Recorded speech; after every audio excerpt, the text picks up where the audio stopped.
From cjoh TV, CTV's news center in Ottawa, I'm Baden Lang. Peter Jennings with his news special about Canada's fifth largest market, Ottawa and the Seaway Valley.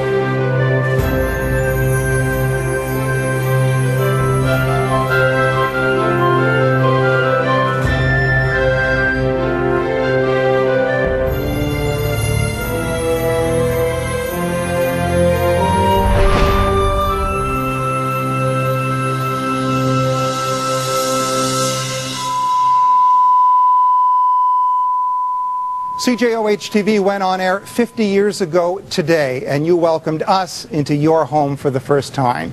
Good evening, I'm Michael O'Byrne. A lot has changed over the years. The people, the technology, even our name. We're now CTV Ottawa.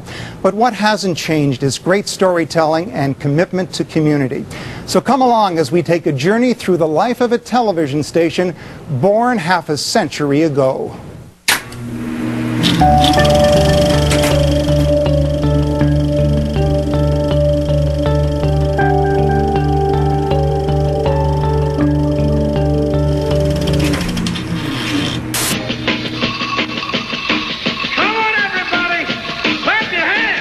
The year 1961. Come on, let's do this again, like we did last summer. Chubby Checker had a generation moving like they never moved before. Round and round and up and down we go again. They say the only thing finer than a Waterford glass is the whiskey that goes in it. The very colorful Charlotte Whitten is elected mayor of Ottawa. To the artist, John Diefenbaker is Prime Minister of Canada. put in all the works as well. President Kennedy and Mrs. Kennedy have just arrived. The capital plays host to a new president. He will address both houses of the Canadian Parliament. This is cjoh-TV, Channel 13, serving Ottawa and the Seaway Valley. I'm Ray Bushnell of Channel 13. And a new television station is born. But all of us here want you to receive the best possible pictures. That original broadcast came from inside this building at the corner of Bayswater and Somerset. This is the original home of cjoh-TV. Today it houses medical offices. Back then it was part of the sprawling D. Kemp Edwards lumber yard. But for 6 months in 1961, it's where TV magic was made and stars were born.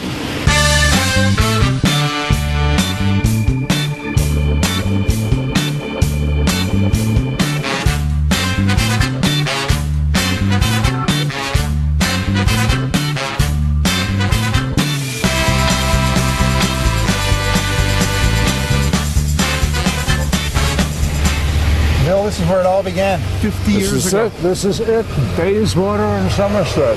Bill Luxton was one of the first announcers hired to work at the new CJOH. Very nostalgic. Very much. Yeah, a lot of memories. We took him back to the building where it all began. His first visit in almost 50 years. Things have changed. I bet you. But this is the original studios of CJOH. This is the basement of the building, and that's where the studio was located.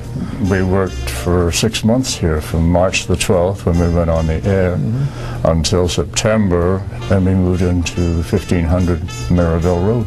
I'm thinking back now, and I'm remembering the main door. We came downstairs, and then in this area, this big humming, huge video, 2-inch video machine. And that's what we had. That was the source of our programming.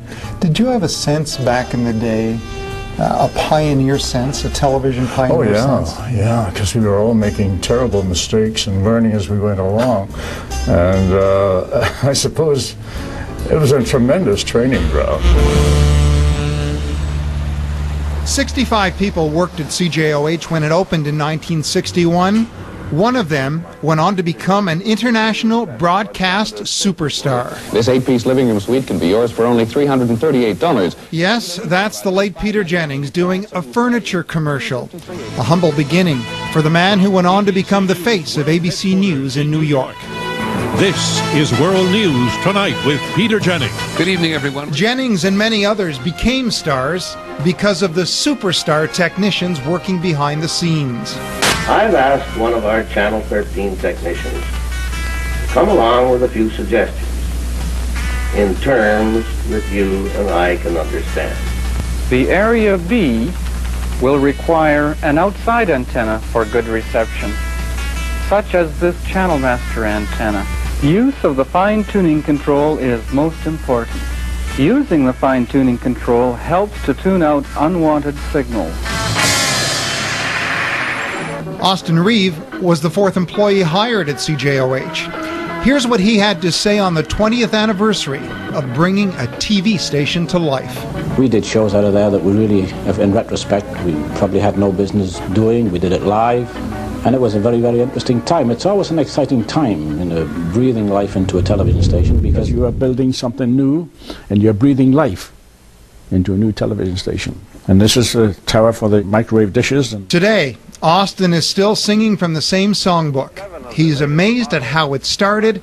He's amazed at what it's become. You bring signals from all over the world by satellite. You can put 4 and 5 pictures on the screen at the same time and change standards from different countries to your standard. And you can do that in full color. We had trouble in black and white. Several of the records heard on this program were broadcast by special permission. 50 years ago, legendary Ottawa radio personality Gord Atkinson thought he might end up on TV. He was a star at CFRA, known as the red-headed DJ Gord A. Well, there was considerable competition for the license, as you can imagine. Mr. Bushnell, of course, had applied, and also the founder and general manager of CFRA, Frank Ryan, he had applied, and it was quite competitive, actually. Until next week at this same time, when the blue of the night meets the gold of the day, this is Gord Atkinson. Everybody on the programming staff of CFRA at that time was given the task of trying to come up with original programming for television. In order to get the best reception from our new television service. It was Ernie Bushnell, though, who won the prize. At the age of 60, the former CBC executive led the team that took the station to air right on schedule at 12 noon, March the 12th, 1961. I don't know that it was precisely a deadline, but we were anxious to get started, because sooner we got started, the sooner we would make a few dollars. You know that Oogly is our little make-believe boy worm. Still ahead, Saturday Date is a fast-paced variety and participation show. remembering some of the shows that marked 2 generations. A boy who swims may say he swum, but milk is skimmed and seldom scum. Of growing up in the capital. It's time for Homegrown Cafe. CTV.